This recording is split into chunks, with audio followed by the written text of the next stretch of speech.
여러분 안녕하십니까. 저는 독일문제연구소 소장 김동명 예비역대령입니다. 오늘은 그 유럽 내 유대인 이야기를 하겠습니다. 그래서 작년 그 10월 7일 날 하마스가 이스라엘 공격을 했고, 그리고 이 전쟁이 지금까지 지속되고 있고, 자, 이와 관련해서 이번 전쟁의 그 성격을 군사적인 측면에서 분석을 했고, 그리고 이 지역의 그 중동 갈등 이것이 역사적으로 어떤 배경을 갖고 있는가, 자 이런 문제를 짚었고, 그 다음에 지역 액터들이 이 중동 지역에서 어떻게 그 밸런스 오브 파워를 유지하고 있는지, 자 이런 문제도 짚었습니다.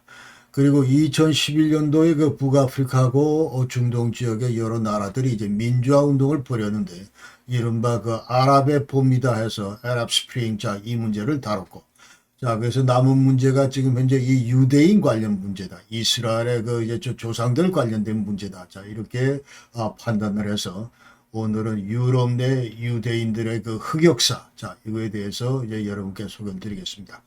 근데 하다 보니까 지금 이 주제가 너무 광범위하고 다룰 것들도 많고, 그래서 이걸 4부로 이제 나눠서 여러분께 소개를 드리고자 합니다. 먼저 유럽 내에서 유대인들의 그 어떤 일반적인 문제들, 그러니까 어떻게 지금 디아스포라 계속 추방을 당해왔고, 그 다음에 중세를 거쳐서 유럽 내에서 지금 어떤 그 반유대 어떤 이런 정서가 지금 싹트고 있고, 자 이런 문제들 관련해서, 그다음 또 이에 대한 반대급부로 뭐 시오니즘 이런 것들도 등장하고, 그러니까 전반적으로 지금 현재 유럽 내 이 유대인 문제를 먼저 말씀을 드리고, 그 다음에 2부에서는 독일 내 그 반유대주의에 대해서 말씀을 드리겠습니다. 그러니까 중세부터 지금 현재 독일 사회에서 유대인들이 그 계속 그 핍박을 받아왔는데, 자, 이와 같은 그 반유대주의가 어떻게 역사 발전 과정을 통해서 지금 현재 변모되어 왔는지 이런 것들을 얘기하겠습니다. 그래서 1차 대전을 거치고, 그 다음에 그 히틀러가 등장하고 나서, 그러니까 1939년 2차 세계대전이 발발하기 전까지 저희 독일 사회에서 반유대주의가 어떻게 발전되고 있는가 이런 거를 2편에서 다루고, 3편에서는 이제 그 2차 대전 발발과 동시에 유대인들이 어떻게 이제 죽어나가는지 이런 얘기들을 이제 다루겠습니다. 이른바 홀로코스트의 그 아주 진실 이런 것들을 전부 여러분께 소개를 드리겠습니다. 그리고 마지막 편에서는 이제 그 전쟁 종료 이후에 유대인 문제가 어떻게 지금 처리되어 왔는지, 특히 그 전범 처리 문제, 그 다음에 탈나치 문제, 자, 이런 것들도 여러분께 짚도록 하겠습니다. 그래서 오늘은 그 유럽 내 이제 유대인 문제를 다룰 텐데, 그래서 지금 현재 유대인이 그 이제 유럽에 거주한 것이 한 2000년 이상 된다. 이렇게 우리가 아셔야 되고, 제일 먼저 우리가 이제 관심 가져야 될 것은 디아스포라다. 그러니까 유대인들이 그 이스라엘 땅에서 어떻게 추방돼서 세계 각국으로 지금 흩어졌는지 이 문제도 우리가 파악을 해야 되고, 그다음에 중세를 거치면서 이제 반유대주의가 전부 이제 시련을 반유대주의의 그런 그 시련을 이제 경험하게 되는데, 자 그러니까 우리가 통상 유대인 하면은 이제 옛날에 나치 히틀러 그 독일 나치 시대에만 이제 핍박을 당한 것을 이렇게 기억을 하는데, 사실은 이 오랜 전통을 거쳐서 이 유럽 사회 내에서 이제 유대인들이 그 핍박을 받아왔다 이런 것들을 이제 우리가 알아야 되고, 자 이와 같은 그러니까 예컨대 이제 유럽 사회가 전부 다 이제 기독교화를 이렇게 하는데, 전부 다 이제 기독교를 신봉하고 이렇게 하는데, 사실은 유대인들은 여기 대해서 이제 좀 반대 그런 그 사정도 있기 때문에, 예컨대 이제 기독교 그 교인들로부터 완전히 그 예수를 죽인 장본인들이 전부 유대인이다 이런 그 비판을 받아왔다. 그리고 18세기, 19세기 그 유대인 문제는, 자 여기서 어느 일국의 문제가 아니고 유럽 전 사회에서, 유럽 전역에서 지금 현재 이 정치 사회화된 그런 문제로 등장을 했다 이런 것들을 우리가 알고, 자 이런 맥락에서 반유대주의가 이제 팽배해져 왔다 이렇게 우리가 아셔야 됩니다. 그래서 그 당시에 이제 무슨 뭐 여러 가지 그 사회적인 변동, 예컨대 계급 사회에서 이제 시민 사회로 바뀌는 이런 과정에서, 그 다음에 이제 민족 국가 이제 태동 이런 것도 또 맞물려서, 그리고 이제 그 완전히 이런 맥락에서 이제 그 인종 차별 이런 것들도 그 심화되고, 그러면서 또 이 산업화되는 과정에서 예컨대 이제 유대인들이 어떤 이런 경제적인 부를 이제 그 이제 확보를 하고, 뭐 이런 측면에서 비유대인들과 이제 또 갈등이 심해졌다. 이렇게 우리가 이제 알아야 되고, 그다음에 세 번째 토픽이 바로 이제 나치 그 홀로코스트다. 그래서 600만 이상이 지금 전부 학살을 당했는데, 자, 이 문제도 우리가 반드시 짚어야 된다. 이때 무려 유럽의 전 유대인 가운데, 전 유럽의 그 유대인 가운데 3분의 2가 전부 2차 대전 중에 사망을 했습니다. 그리고 그 당시에 이제 뭐 대량 총격 사건으로 아니면 이제 가스로 전부 독살당하고 최초 이제 게토로 전부 끌려갔다가 그 다음에 이제 강제 노동 수용소로 전부 이제 다시 이동하면서 거기서는 이제 완전히 그 이제 절멸 그러니까 이제 완전 콘센트라션 슬라가에서 완전히 집단 그 수용소로 가서 전부 독살당하는 이와 같은 그 운명을 맞았습니다.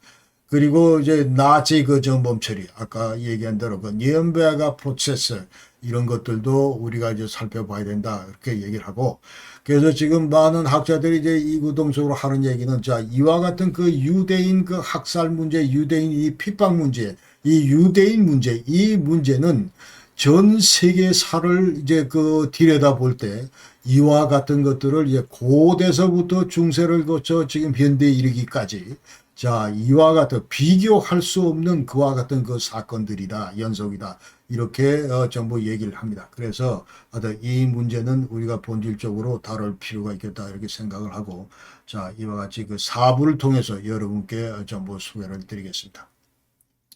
오늘 1부의 목차는 먼저 유대인은 누구고 또 유대인의 그 역사, 그 다음에 유대인이 어떻게 추방당했고 지금 유럽 내 어떻게 또 들어왔고 이것도 거주하고 있는 이런 역사.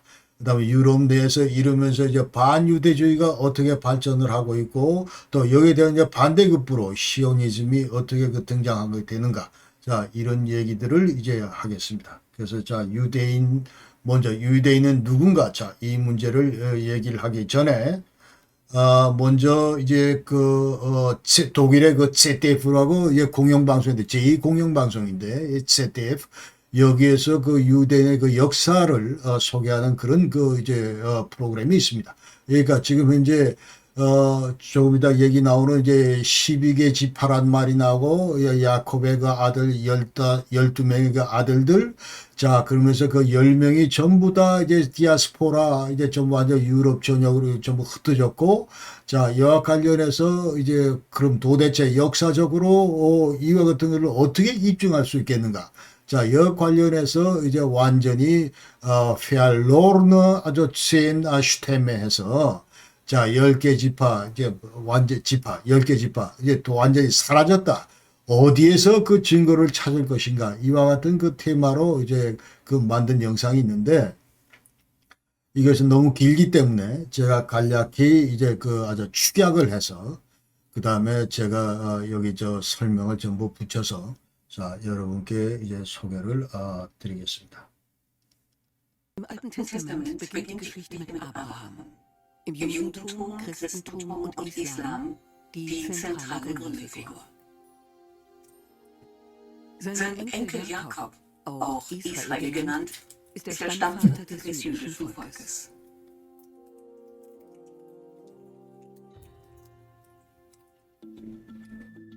Von 4 Frauen hat Jakob insgesamt 12 Söhne. Ruben, Simeon, Levi, Juda, Issachar, Zebulon, Josef, Benjamin, Dan, Naphtali, Gad und Ascher. Aus ihnen gehen 12 Stämme hervor, die um das Jahr 1000 vor Christus die Gesamtheit aller Juden bilden. Sie siedeln im Gebiet der heutigen Staaten Syrien, Libanon, Israel, Jordanien und der palästinensischen Autonomiegebiete und in einem kleinen Zipfel der heutigen Türkei. 10 der Stämme schließen sich zum Nordreich Israel zusammen. Doch der jüdische Bund wird von einer großen bedroht. Im 8. Jahrhundert vor Christus erobern assyrische Truppen das Nordreich Israel. Die Bewohner werden verschleppt und kehren nie mehr in ihre Heimat zurück. Ihre Spur verliert sich im Nebel der Geschichte. Für viele gläubige Juden steht fest, die Nachkommen der verschollenen Stämme leben bis heute unentdeckt irgendwo auf der Welt. Das Alte Testament berichtet, nach der Vertreibung hätten sich einige auf den Weg in ferne Länder gemacht, um eines Tages wieder zurückzukehren in die Heimat. Seit der frühen Eisenzeit leben israelitische Stämme auf dem Gebiet des heutigen Israel. Schon um 1000 vor Christus ist Jerusalem eines ihrer wichtigsten Zentren. 587 vor Christus wird Jerusalem von den Babyloniern erobert. Die Truppen Nebukadnezars II. Zerstören den ersten Tempel. Tausende Jüdinnen und Juden müssen ihre Heimat verlassen und werden erneut verschleppt. Diesmal in babylonische Gefangenschaft. Erst nach Jahrzehnten können die Nachfahren der Verschleppten aus Babylon in die Heimat zurückkehren. Etwa um 515 vor Christus wird in Jerusalem ein neuer Tempel errichtet. Mehr als 5 Jahrhunderte lang blühen in der Region jüdische Kultur und Religion.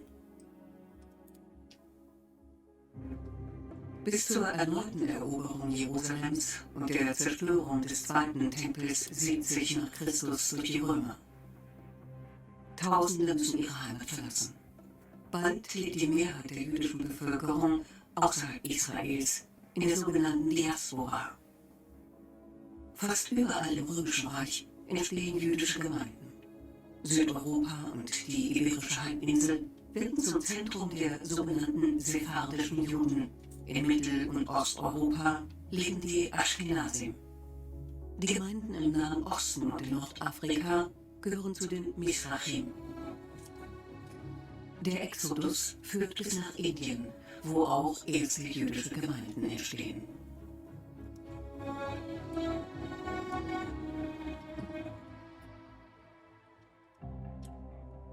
Der Weg nach Amerika öffnet sich erst Ende des 16. Jahrhunderts. Die Kolonialmächte lassen zunächst nur christliche Seefahrer, Siedler und Missionare in die neue Welt.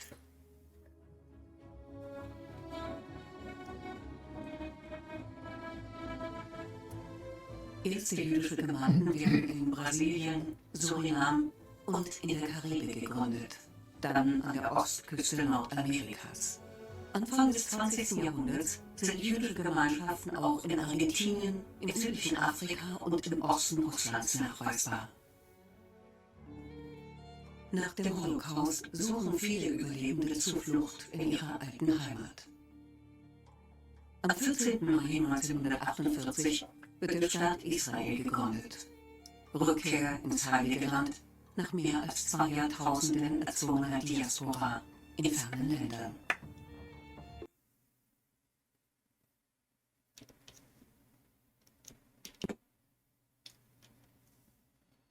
자, 그래서 이번 영상이 이제 완전히 그 축약적인데, 자, 여러분 이제 대부분 잘 이해하셨으리라고 믿습니다. 그래서 유대인은 지금 현재, 이거는 완전히 인종적으로, 종족적으로, 그리고 종교적으로 얽혀있는 그런 그룹인데, 그러니까 유대교를 신봉하는 사람들을 우리가 유대민족이라고 이제 얘기를 한다. 그리고 자, 아까 얘기대로 이제 아브라함, 그 다음에 이삭, 그 다음에 야콥. 자, 이렇게 3대로 이어지는 그 육체적 후손들을 우리가 유대인이라고 얘기를 한다. 그 다음에 이 손자 야콥이 지금 현재 12명의 제자를, 자식을 낳았다고 그랬는데, 이 야콥은 이제 아까 영상대로 이제 이스라엘이라고 불렸고, 그 다음에 이 야콥 후손들을 이스라엘라이트라고 얘기를 한다. 그리고 이스라엘라이트가 살던 땅을 이제 이스라엘이라고 그러고, 그 다음에 이스라엘라이트, 이 사람들은 이제 고대 그 히브리 종족이고, 유대인으로 호칭이 되는데, 이것은 이제 하나님의 백성이다, 이렇게 얘기를 합니다. 그 유대인 조상들은 지금 현재 이스라엘 땅, 그러니까 팔레스타인 이쪽 땅, 그러니까 지중해에서 메소포타미아 지역 그 거주하는 셈족 그 유목민 부족 지도자들이고 기원전 1900년에서 1500년 사이에 전부 살았다 이렇게 얘기를 합니다. 그래서 지금 야곱의 12아들 관련해서 12지파다 관련해서 이제 조금 더 구체적으로 이제 도표로 알아보면은 야곱 밑에는 레아라고 하는 첫 번째 부인, 그 다음에 두 번째 라첼 두 번째 부인, 그리고 그 사이에 이제 전부 이 두 부인들 사이에 이제 종들인데, 지파, 그리고 비하, 빌하, 이렇게 이제 전부 4명의 그 부인을 거느리고 있었고, 여기에서 각각 그 12명, 토탈에서 12명의 아들이 나왔습니다. 그래서 아까 그 영상에 보시다시피 12명이 나왔는데, 여기서 이제 그 기억을 해야 될 것은 이제 유다, 네 번째, 첫 번째 부인 그 네 번째 그 유다하고, 그 다음에 맨 오른쪽 그 두 번째 부인의 맨 막내 베냐민. 이 두 사람이 끝까지 그 이스라엘 이쪽 그 땅을 지켰고, 나머지는 전부 다 이 디아스포라 대상이 됐다. 이렇게 이제 조금 더 세부적으로 얘기를 하겠습니다. 그래서 이 10명이 어떻게 지금 디아스포라 그런 그 행적을 계속 그 찾아가는지, 이것을 더 간략히 여러분께 소개를 드리겠습니다. 그러면서 구약 성서에는 12명 이 제자들을 전부 다 이제 그 완전히 먼지같이 전 세계 동서남북으로 흩어져라 이런 그 얘기가 있습니다. 그래서 12명의 그 아들들이 어떻게 지금 전부 흩어지는지,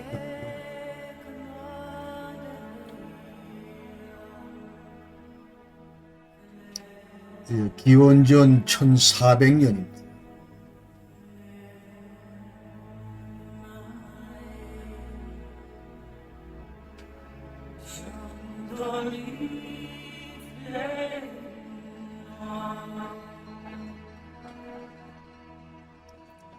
지중해를 거쳐서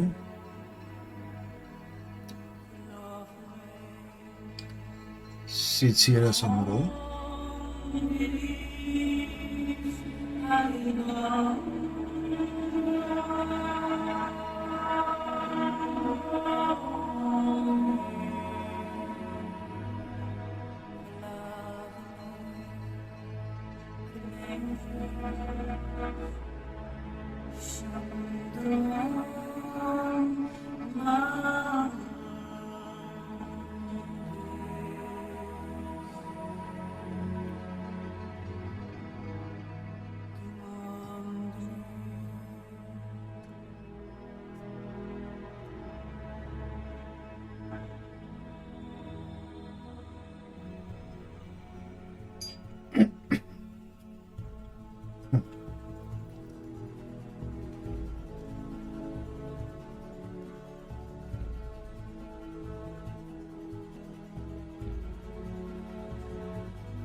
북이스라엘 왕국과 남유다 왕국으로 이제 그 분할이 됐습니다.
십이지파가 전부 뿔뿔이 전 세계로 흩어졌습니다.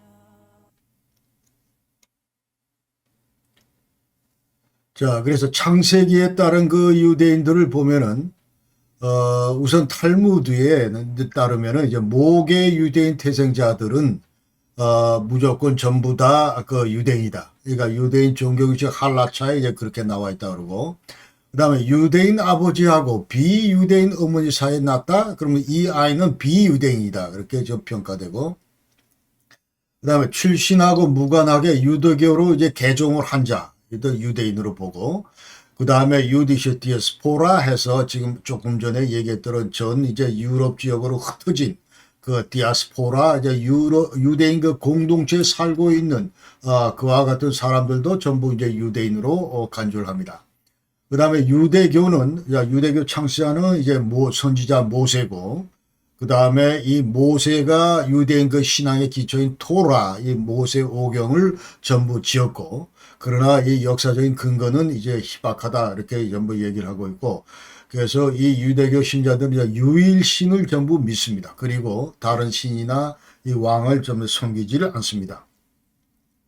그리고 현대 유대교 그 실제 창시자는 선지자 에스라다, 이렇게 이제 얘기가 되고 있고, 그 다음에 유대인 역사는 이제 조금 전에 다 얘기를 했지만은 다시 한번 이제 요약하는 측면에서 얘기를 하면은 지금 3000년 동안 전 세계에 이제 흩어져 살고 있는 민족이 바로 유대인이다, 이렇게 얘기를 하고, 아까 기원전 2100년 그 아브라함이 이제 지금 현재 그 이스라엘 지역, 가나안 팔레스타인 지역에 이제 정착을 했고, 그리고 이제 기원전 10세기에 그 사울 왕이 이제 이스라엘 왕국을 건설했습니다. 자, 이 도표를 지금 이제 족보 이거를 다시 한번 보시게 되면은 여기서 사울 왕이 누구냐 하면은, 자, 이쪽 맨 오른쪽에 라첼 그 세컨 그 와이프의 그 자식이 이제 베냐민인데, 그 베냐민의 아들이 바로 이제 사울입니다. 이 사울이 이스라엘 왕국을 건설을 했고, 그 다음에 이 12지파 이 12명의 아들들이 전부 이스라엘 왕국의 그 성읍들을 전부 분배해서 통치를 해왔다, 이제 그렇게 기록이 되어 있고, 그 다음에 이 솔로몬 왕이 이 사후 솔로몬이 이제 죽은 다음에 이스라엘은 아까 얘기대로 이제 북이스라엘하고 남유다로, 자, 지도 지금 오른쪽에서 보시다시피 이 북이스라엘과 남유다로 이제 분열이 됐다, 그렇게 얘기들을 합니다. 그래서 이 솔로몬은 이제 어디냐 하면 다시 이 족보표에서 보면은 맨 첫 번째 부인 그 리아 아들이 유다고, 이 유다 아들이 데이비드고 그 아들이 이제 솔로몬이다. 그래서 3대 왕이 이제 그 솔로몬이다, 이렇게 되어 있습니다. 그래서 자, 이 북이스라엘 여기는 지금 12지파 중에 가운데 12개 지파 가운데 10개 지파가 전부 동맹을 맺어서 만든 그 나라고, 거기서 이제 지금 보시다시피 자, 이와 같은 그 아들들이 전부 다 동맹을 맺었고, 그러나 기원전 721년도에 아까 영상에서 보셨다시피 이제 아시리아 그 왕국에 의해서 점령을 당하면서 여기 있는 모든 이제 그 이스라엘 백성들이 전부 다 뿔뿔이 흩어지고 디아스포라의 대상이 된다. 이렇게 우리가 아셔야 됩니다. 그리고 기원전 586년도에는 이쪽 그 남유다가 이제 그 바빌론에 의해서 또 정복이 된다. 그래서 바빌론에 의해서 정복이 된다. 이 바빌론은 자 100년 전에 그 이제 그 아시리아 그 이제 후속 그 왕국인데 자 이번에는 이제 그 남유다 이스라엘 그 남유다가 남유다 이 왕국이 바빌론에 의해서 점령을 당했습니다. 그래서 북이스라엘을 아까 그 동맹을 맺어서 구축했던 이제 10개 지파는 자 아까 얘기대로 이제 전 세계로 뿔뿔이 흩어져서 그 디아스포라 대상이 됐고 자 이와 같은 그 10개 지파는 자 전 세계로 흩어지는데 이집트, 바빌론, 페르시아 그리고 극동아시아, 북아프리카 그 다음에 지중해를 거쳐서 프랑스, 스페인, 자 독일 그 트리어까지 이제 전부 올라왔고 그 다음에 영국, 중국, 덴마크, 이티오피아, 아랍, 중앙아프리카, 튀르키예, 러시아 안 간 데가 없다. 전 세계로 뿔뿔이 흩어졌다. 그리고 기원전 66년도에는 자, 이 남유다에는 이제 두 개 지파가 이 남유다를 이제 거느리고 있었는데 아까 12명 그 자식 가운데 유다하고 베냐민. 그러니까 첫 번째 부인 자식 유다하고 이제 두 번째 부인 자식 베냐민이 이제 굳건히 지켰다. 그러나 이 유다는 로마하고 그 전쟁에서 이제 패배한 직후에 로마 제국으로부터 이제 정복을 받고 통치를 받는다. 언제까지냐면 AD 365년까지 받는다. 자, 이때 자, 이 로마인들은 이제 예루살렘 사원을 완전히 파괴한다. 그러니까 첫 번째 그 아까 이 성전 청자 템플 이 성전이 이제 바빌론에 의해서 파괴가 됐고 그 이후에 이제 그 제2의 성전을 만들었는데 이것은 이제 로마인에 의해서 전부 파괴가 되고 그러면서 전부 이 유대인들은 예루살렘 그서부터 전부 추방을 당한다. 추방을 당하고 그리고 전부 이때도 이제 디아스포라 이제 전부 수천 명이 이제 유럽을 향해서 이제 추방길에 나선다. 이렇게 우리가 아셔야 됩니다. 그래서 지금 많은 그 서방에서는 자 이게 10개 지파가 전부 다 이 디아스포라로 지금 우리 유럽에 들어왔다 얘기를 하는데 도대체 증거가 어디 있느냐? 그러니까 저 증거를 찾지 못해 가지고 완전히 이것을 이제 피알로르느 슈테메에서 잃어버린 그 종족들이다 이렇게 전부 얘기를 했는데 완전히 이거 역사의 그 수수께끼다 이렇게 얘기를 해왔는데. 그러나 최근에 그 고고학자들이 그 10개 지파 종족 가운데 일부 그 DNA를 전부 발견해서 이것을 이제 발표한 바가 있습니다. 그래서 인도 북부에 분나이 메나쉐라는 그런 그 종족이 있는데 이것은 제네데스 마나세 해서 그 12명의 그 아들 가운데 이 마나세의 후손들이다. 이렇게 이제 전부 밝혔고 그 다음에 이티오피아도 팔라샤 있는데 이것은 12그 아들 가운데 딴의 후손이다. 이렇게 이제 또 얘기를 하고 있고 그 다음에 사우스 아프리카 렘바라고 있는데 이것은 이제 아들 그 후손은 아니지만은 그 당시 따라왔던 그 프리스타 그러니까 제사장 그 후손이다. 이렇게 전부 얘기를 하면서 자, 그 아까 보여드렸던 이제 그 영상 가운데 최초 이제 나오는 것은 이 렘바,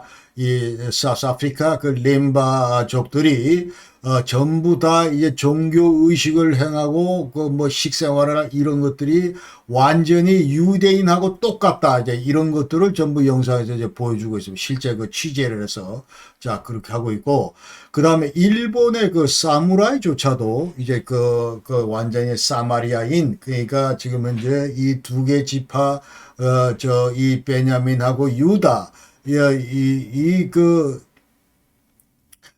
후손들이 그 이교도 하고 전부 이제 섞이면서 이제 사마리아인이다 뭐 이런 얘기를 하는데 자, 이 사마리아인들이 그 일본까지 건너와서 일본의 사무라이가 이제 됐다. 뭐 이런 얘기들도 하는 사람이 있습니다. 그러니까 제가 자신은 없는데 자, 그러나 이런 그 얘기들을 지금 하고 있고 그래서 전 세계 그 유대인 분포를 보면은 지금 현재 1530만 명이 그 유대인이다.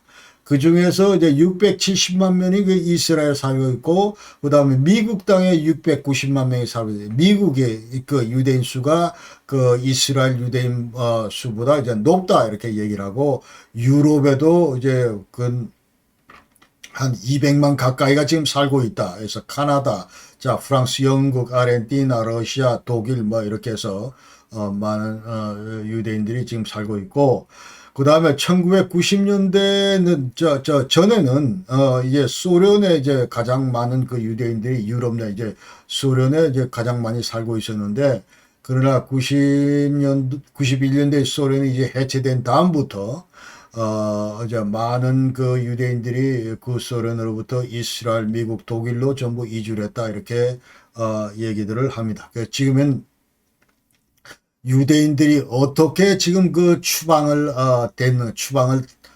당했는가? 자, 이 얘기를 이제 구체적으로 짚어보겠습니다. 그래서 지금 이제 요 지도에서 보시다시피 뭐 이렇게 왔다 갔다 하면서 지금 이제 많은 나라에서 지금 어디로 쏠리냐면 이 폴란드로 쏠린다. 그래서 유럽 내에서 가장 많은 그 유대인이 거주했던 나라가 바로 이제 폴란드였다. 이렇게 우리가 알 수가 있습니다. 먼저 아까 얘기대로 이제 로마인한테 이제 추방당한 유대인들이 유럽으로 많이 이제 피난을 했고, 그래서 주로 이제 스페인이나 그 포르투갈 이쪽으로 많이 이제 건너갔다. 그러면서 제퍼라트 이 유대인 가운데, 그리고 주로 이베리아 반도, 아시케나스, 그래서 이것은 이제 그 유럽의 그 중심부로 이렇게 많이 이제 건너왔다, 유대인들이. 그리고 6세기 후반에 이제 이 유대인들은 기독교 그 서고 쪽에 의해서 억압을 받았고, 그 다음에 711년도에는 스페인으로부터 이제 스페인이 그 회교도한테 그 진압을 당했기 때문에 그 당시 그 회교도하고 이제 유대인 관계는 대단히 친밀했기 때문에 상대적으로 유대인에 대한 그 압박이 줄어들었다. 이렇게 얘기를 할 수 있고. 그 다음에 프랑크 왕국이 그 유럽 땅에 이제 가장 그 중심에 있던 왕국인데 중세 시대 때 여기가 481년부터 843년 베르덴 조약으로 이제 동프랑크, 서브랑크, 주프랑크 이 세 개의 나라로 이제 분리되기 전까지 자, 이 프랑크 왕국이 이제 유럽 땅에 이 서유럽 땅에 지금 현재 그 프랑스나 그 독일, 이태리 이쪽 지역에 있던 그 왕국인데 자, 여기 이제 칼 그 대왕이 유대인을 대단히 그 현지 주민과 그 똑같은 신분으로 이제 대우를 했다. 그런 기록이 있습니다. 그리고 중세 초기에 그 유대인들은 자, 이런 이제 처우에 힘입어서 예컨대 뭐 수공업을 한다든지 아니면 상인을 한다든지 의사를 한다든지 약사를 한다든지 그러니까 비교적 어떤 사회에서 어떤 이 하이 클래스의 그런 신분을 유지했었다. 그렇게 이제 얘기를 하라. 그러나 14세기 말부터 유대인들에 대한 압력은 이제 점차 사회로부터 거조가 됐다. 그렇게 얘기를 하고 1492년도 서구 유대인들은 이제 대대적으로 추방을 당하고 그다음에 기타 지역으로 이주하는 그런 운명을 맞게 됩니다. 그러니까 세례받기를 기독교로 개종해서 세례받기를 거부한 유대인들은 스페인 지역에서 이제 추방당하는데 주로 북아프리카 그리고 신대륙 지중해 지역으로 전부 이주를 했다 이렇게 돼 있고 많은 수가 폴란드로 이주를 했고 그다음에 마그렙 이거는 이제 북아프리카 북서아프리카 이쪽인데 주로 리비아나 모로코 튀니지 이쪽으로 전부 이제 추방을 당했습니다. 그리고 일부는 이제 오스만 제국으로 이제 팔려 나가기도 했습니다. 그 다음에 이 유럽 내 대부분의 유대인들의 다수가 바로 아슈케나즘, 이와 같은 유대인이다 하는 걸 우리가 아셔야 됩니다. 그 다음에 18세기의 대다수 유대인들은 이제 가난했다. 그러면서 이제 전부 몰려 사는 게토 생활을 했다. 이렇게 되어 있고. 그 다음에 프랑스 혁명이 이제 일어나면서 1789년부터 이제 1794년까지 그 프랑스 혁명이 있었는데, 자, 이것이 바로 이제 시민혁명인데, 그 다음에 이 자유와 평등과 그 박애를 강조하는 그런 시민혁명인데, 자, 이와 같은 혁명의 영향으로, 예컨대 유대인들의 주변 생활 환경, 이런 것들이 이제 개선되리라, 이런 기대들을, 유대인들이 했었습니다. 그리고, 또 이 봉건 사회 그 당시에 길드, 그러니까 어떤 이제 동종업체들끼리 전부 다 이제 다 동맹을 맺어서 카르텔 맺어가지고 이제 완전히 다른 사람들이 자기 진영에 못 들어오게 막는 그런 길드 제도가 있었는데, 자, 그러면서 당연히 이와 같은 제도 하에서 이제 유대인들은 취업을 하거나 이런 데 상당히 규제를 받아왔었는데, 자, 이런 것들도 해소되지 않을까, 이런 기대들을 했었다. 그러면서 이제 나폴레옹 전쟁 이후에는 유대인들이 해방 운동을 하면서 이제 반유대법, 이런 것들도 이제 일부 폐지를 했습니다. 그러나 이와 같은 움직임에 따라서 일반 시민들의 저항, 이런 것들은 이제 커졌고, 한마디로 유대인하고 지금 경쟁을 해야 되는데, 이 경쟁에 대한 두려움 때문에 그렇다, 이제 그런 얘기를 하고, 그 다음에 18세기, 19세기 이제 민족주의가 계속 부상하면서 자연스럽게 이제 반유대주의도 이와 같은 것들 분위기들도 이제 조장이 됐다, 이렇게 얘기할 수가 있습니다. 그러면서 지금 유럽 내에서 이제 유대인들의 거주 역사를 이렇게 살펴볼 때, 우리가 제일 먼저 얘기할 수 있는 거는, 자, 서구보다도 우선 동구 진영의 유대인들이 많았다, 이렇게 얘기할 수 있습니다. 그래서 오늘, 자, 여기에는 이제 이제 서구 진영 유대인 이 얘기는 다음에 이제 독일 유대인 역사를, 거주 역사를 얘기할 때 하고, 오늘은 이제 중구, 동군의 유대인 거주 역사에 대해서 여러분께 소개를 드리겠습니다. 그러니까 최초 유대인이 동구 지역에 이제 정착한 건 12세기다. 근데 그 당시에는 서구 진영으로도 전부 넘어왔다. 그러면서 그 당시에 이제 1385년부터 1791년까지 이제 폴란드와 리투아니아 연합이, 이제 왕조 연합이 있었는데, 자, 이쪽으로 주로 많이 넘어왔다, 이렇게 얘기할 수 있습니다. 그래서 1200년도에 이제 폴란드, 리투아니아 유대인들은 이제 그나마 사회에서 상당히 귀하게 다뤄졌고, 그러면서 이제 중산층에 이제 속했다.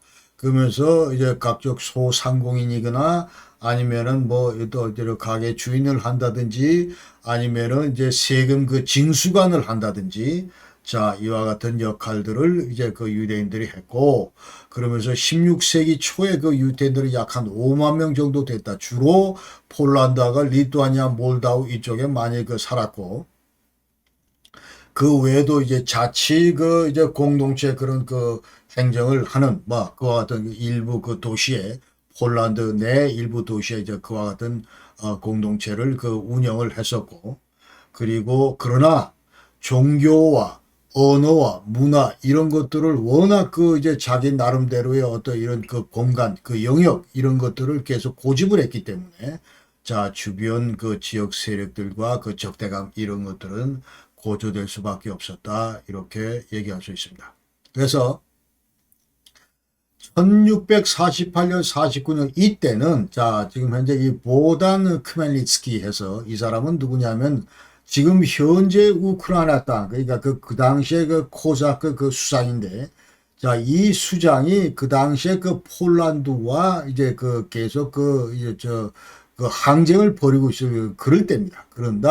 그런데 이 사람은 폴란드뿐만 아니고 그 당시 우크라이나 지역에 살고 있던 유대인들도 대단히 싫어했다, 이렇게 얘기할 수가 있습니다. 이 크멜리츠키 관련해서는 지난번 다른 영상에서 여러 번 소개한 적이 있는데, 그런데 이제 1654년도에 그 당시에 러시아 차르 니콜라이 황제한테 이제 완전히 그냥 충성 맹세를 한 사람입니다. 그러니까 폴란드하고 싸우는데 여러 가지로 좀 역부족이기 때문에 우리를 이제 완전히 러시아 영토로 좀 품어달라, 이제 그런 이른바 페레슬랍 이런 협정을 맺었는데 1654년도에, 자, 그때 바로 장본인이 크멜리츠키다. 자, 그 사람이 그러면서 이제 우리를 보호령으로 삼아달라 그런 얘기를 했고, 그래서 지금 현재 이 푸틴이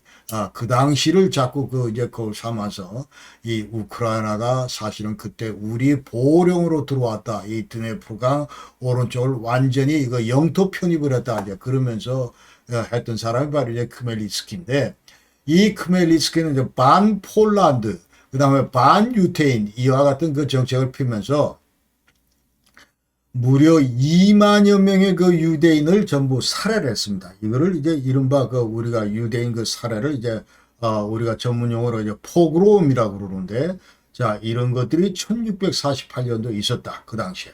그 다음에 3천여 명의 그 유대인들을 전부 노예로 팔았다. 오스만 제국한테. 그리고 이런 일이 있은 이후부터 유대인들은 상당히 그 트라우마에 빠져 있다. 그러면서 이런 트라우마는 수백 년간 지속이 됐다. 이렇게 얘기할 수 있습니다. 그래서 1764년도 그 유대인 인구는 이제 계속 팽창을 하는데, 그 당시에 폴란드하고 리투아니아에 무려 이제 75만 명이 있었고, 그 다음에 우크라이나는 13명으로 이제 추계가 됐다. 그리고 18세기 말 동구권에서는 유대인들이 무려 150만 명이 이제 거주를 했다. 이렇게 얘기를 할 수 있고, 그다음 이 150만이라고 하는 것은 전 유럽 유대인 중에 이제 3분의 1을 차지한다. 그러니까 대부분의 그 3분의 2의 유대인들이 전부 이 중구, 동구 이 일대에 거주하고 있었다. 그러면서 이 유대인들은 독자적으로 이제 학교 기관도 교육 기관도 이제 운영을 했었고, 그 다음에 독자 종교 행위, 전례 의식 이런 것들도 전부 했었다.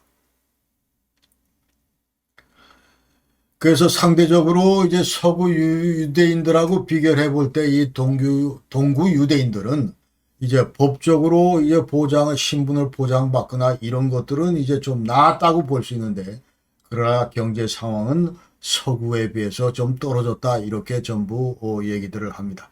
이거 1939년도 이제 2차 세계대전이 발발하기 바로 직전에 약 한 340만 명의 그 유대인들이 그 폴란드에 있었고, 그 다음에 소련과 그 유럽 지역에 약 한 400만 명이 있었다. 그 다음에 아까 그 크멜리츠키 그때 이제 그 우크라이나 지역에서 포그롬이 있었고, 그 다음에 1881년도에도 그 러시아에서 포그롬이 있었고, 그래서 수백만 명의 그 유대인들이 러시아를 탈출하고, 그 다음에 동구나 서구 그 미국으로 전부 이주를 했습니다. 그리고 1897년도에 유대인들이 그 최초의 그 유대인 정당들을 이제 설립을 했는데, 그것을 이른바 이제 그 알게마이너 유디슈 아바이터 분트에서 일반 유대인 노동 그 단체다. 이렇게 이제 해서 이것이 이제 어느 한 나라만 있는 게 아니고 폴란드, 리투아니아, 백러시아, 우크라이나, 그리고 러시아 일부. 자, 이 일대 전부 그 우크라이나, 이 유대인 주민들이 자, 이와 같은 그 당에 전부 가입을 해서 활동을 했다. 이제 그 얘기를 합니다. 그 다음에 1905년도 러시아에서 또 다른 그 포그롬이 있어가지고 유대인들이 대규모 이제 탈출하는 사례가 있었다. 그 다음에 1차 세계대전 이후에 이제 폴란드 유대인들은 나름대로 그 정당, 아까도 이제 얘기한 대로 정당 활동도 하고 사회단체 활동도 했습니다.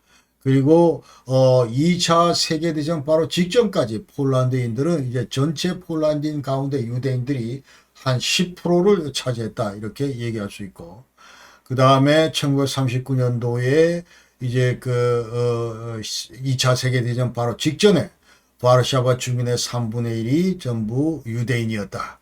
그리고 동구 유대인들의 그 과반수 이상이 2차 대전 그 홀로코스트로 전부 사망을 했다. 이렇게 우리가 아셔야 됩니다.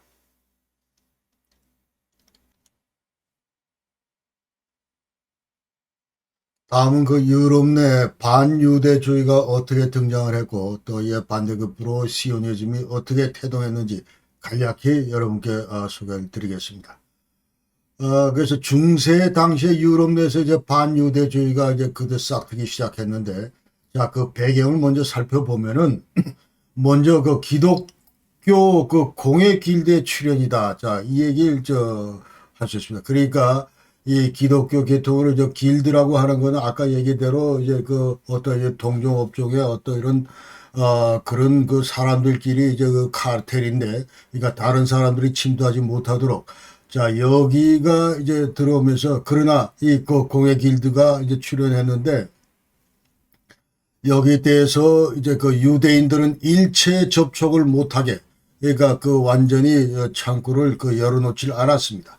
그래서 여기 일단 유대인들은 여기 이제 들어오질 못하고, 그리고 이제 기독교도인들에 대해서 그 이자 금지 조항 이런 게 있는데, 자, 그러니까 이 이자를 받고 돈놀이 같은 거 일체 못하게 한다. 이것이 이제 기독교 내에서 이제 통용되는 그런 원칙인데, 그러나 이제 제대로 그 잡도 없고 예컨대 대부분의 직업에서 쫓겨난 그 유대인들이 종종 그 이런 그 틈새 시장을 이용해서 고리 대금업자 역할을 해왔다, 중세 때. 그래서 일반 그 시민들은 그 유대인들을 상대로 완전히 돈에 굶주린 그런 유대인이다, 이런 그 반감을 갖고 있었다. 그러니까 Viel vom geldgierigen Juden 해서 완전히 돈에 환장한 그런 그 사람들이 집단이 바로 유대인 집단이다, 이렇게 이제 일반 시민들이 평가를 했다는 거고. 두 번째 팩터는 중세 당시에 이제 그 십자군 전쟁인데, 자, 이것이 십자군 전쟁이 이제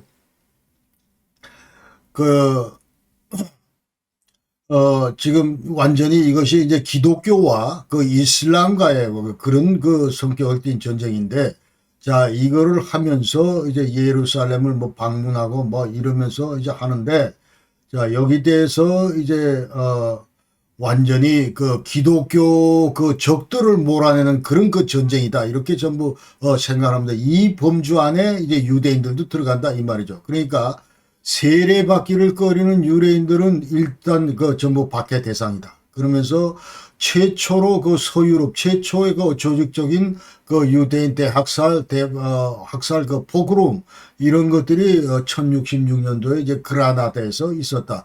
무려 이때 이 포그롬에서 4천여 명의 그 유대인들이 전부 학살을 당했습니다. 그리고 일반적으로 그러니까 왜 유대인들에 대해서 그 적대감이 고조가 되고 있는가? 자, 이 배경을 볼 때 이제 우선 아까 이제 종합해서 얘기를 해보면, 유대인들은 이제 크리스토스 메어다 해가지고 그리스도를 죽인 자들이다, 이제 기독교인들 그 입장에서 볼 때. 그리고 얘들은 우리 사회 내에 절대로 그 동화하지 못한다. 이제 자체 교육기관, 자체 어떤 이 교회 무슨 뭐 전례도 각자 따로 하고 뭐 이런 것들 때문에. 그래서 유대교만 매달리고 뭐 이런 것 때문에. 자, 그래서 그 당시에 이제 많은 그 기독교 그 국가들, 이런 나라에서 볼 때 지금 해서 유대인들은 이제 그 완전히 기독교화 이걸 이제 되지 않기 위해서 온 힘을 다해서 노력한다. 그리고 유대인들을 상대로 무슨 얘기를 하냐면, 위기 상황을 불러오는 피뢰침이다. 그러니까 얘들이 가는 데마다 이제 위기가 생긴다. 그러면서 이제 사회 내에서 완전히 그 속아내야 될 그런 그 이교도 집단이다, 이렇게 전부 평가를 한다, 이 말이죠.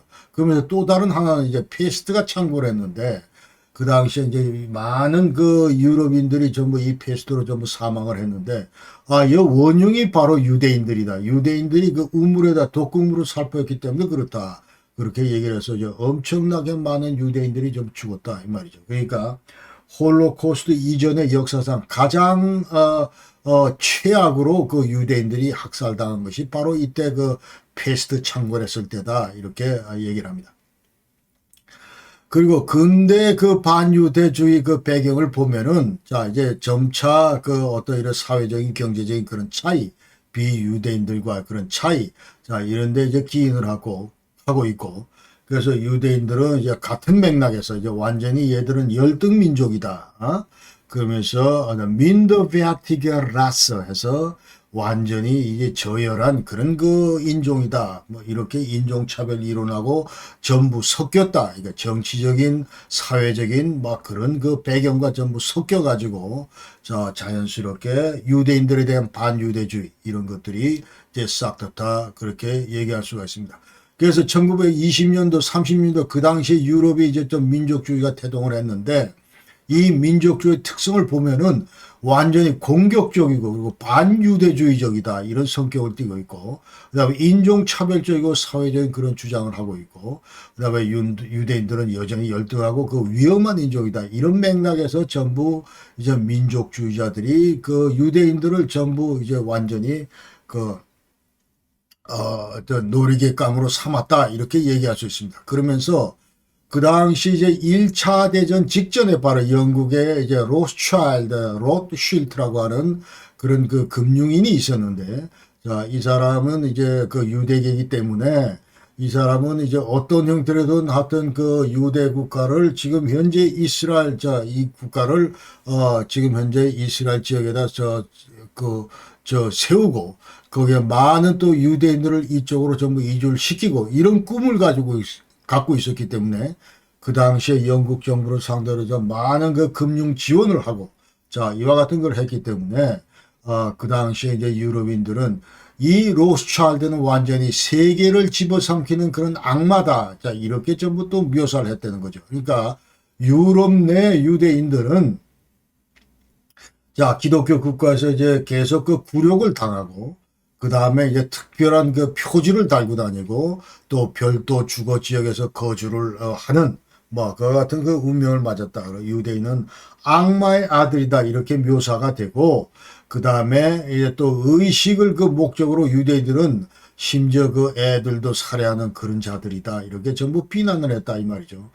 과도한 고리 대금업자다. 마슬로우서 부커러 이런 이제 그 완전 누명을 전부 악명을 전부 뒤집어 썼다 이렇게 얘기할 수 있습니다. 자 이와 같은 그 분위기 하에서 이제 더 이상 살다가는 이 유럽 땅에서 우리 유대인이 발을 못 붙이겠다. 자 이와 같은 그 환경이 조성됐기 때문에 자연스럽게 여기에 대한 이제 반대급부로 이제 시오니즘이 태동됐다. 이 시오니즘이라고 하는 지오니스무스 자 이거는 이제 돌아가자 우리 고향으로. 자, 우리 고향 저쪽 그 팔레스타인 지역 이스라엘 그 국가 만들어서 돌아가자. 자, 이 장본인이 바로 테오도 헤르츠 그 오스트리아 그 언론인인데 이 헝가리 태생의 유대인입니다. 유대인이고 이 사람은 그 위너 차이통 여기 기자를 했는데 그 당시에 이 사람이 다뤘던 그 이제 기사 내용이 뭐냐면 하반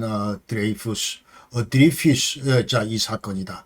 그래서 이 드리피스는 그 프랑스의 육군 포병 대위인데, 자, 그 당시에 프랑스 사회에서 이 사람은 이제 독일 첩자다. 이런 그 누명을 썼다. 그 말이죠. 그러면서 그 당시 그 분위기에 이제 휩싸여가지고 완전히 유대인을 우리 사회에서 전부 몰아내자 이런 분위기 하에서 이 사람이 이제 그와 같은 누명을 썼는데 그러면서 결국 이제 반역죄이다 뭐 무기징역을 이거 선고를 받았지만은 그러나 1906년도에 이제 무죄를 선고받고 다시 복직을 했다. 그러면서 이와 같은 그 행위는 당시 사회나 프랑스 사회에서 반유대 선동, 폭동 그런 그 결과다. 그래서 유대인 그 어떤 증오 이런 그 발로다 이렇게 전부 얘기를 하고 이 테오도 헤르츠는 유덴슈타트 유대인 국가라는 그런 책을 썼고 그 책 속에서 이제 유대인을 위한 민족이 살 만한 그런 곳은 전혀 방해받지 않고 살 수 있는 그런 곳은 자 그런 그 어떤 민족 국가 그런 곳에서만 우리가 살 수 있다. 그러니까 이스라엘 만들어야 되겠다 그런 얘기죠.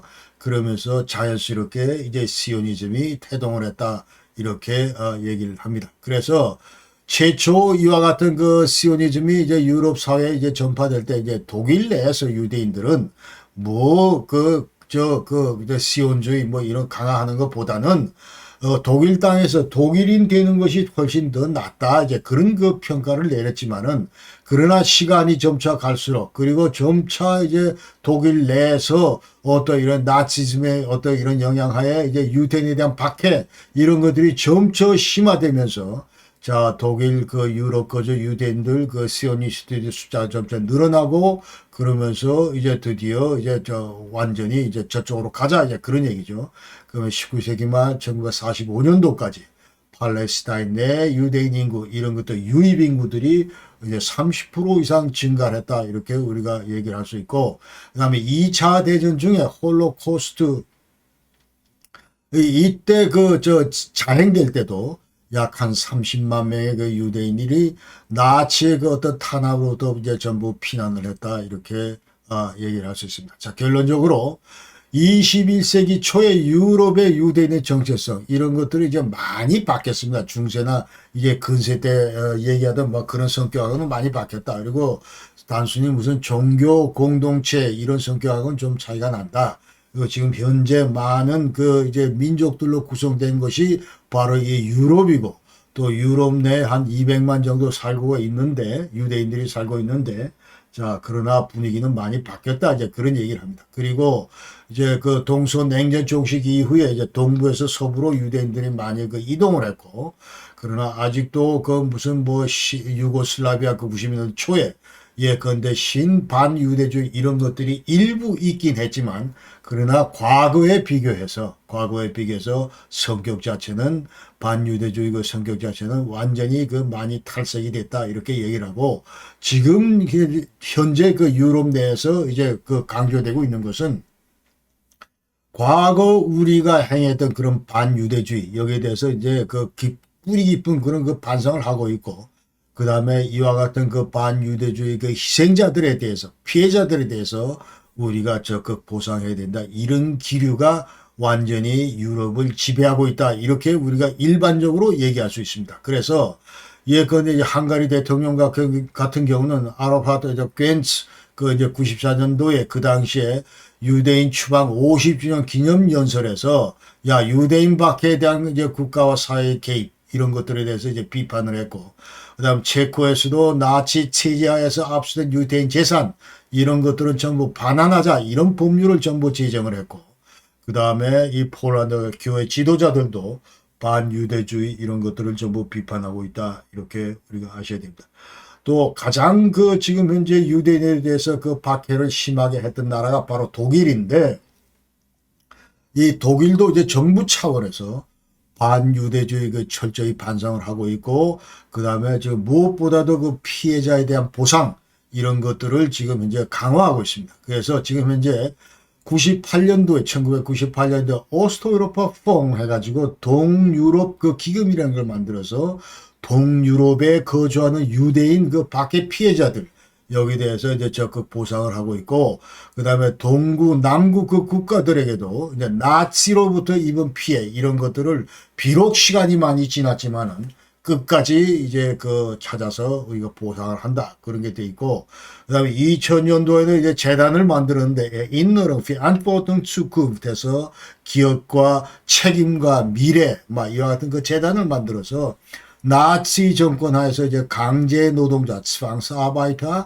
강제 노동자를 했던 사람들에 대해서 이제 그 보상을 하고 있다. 이렇게 아셔야 됩니다.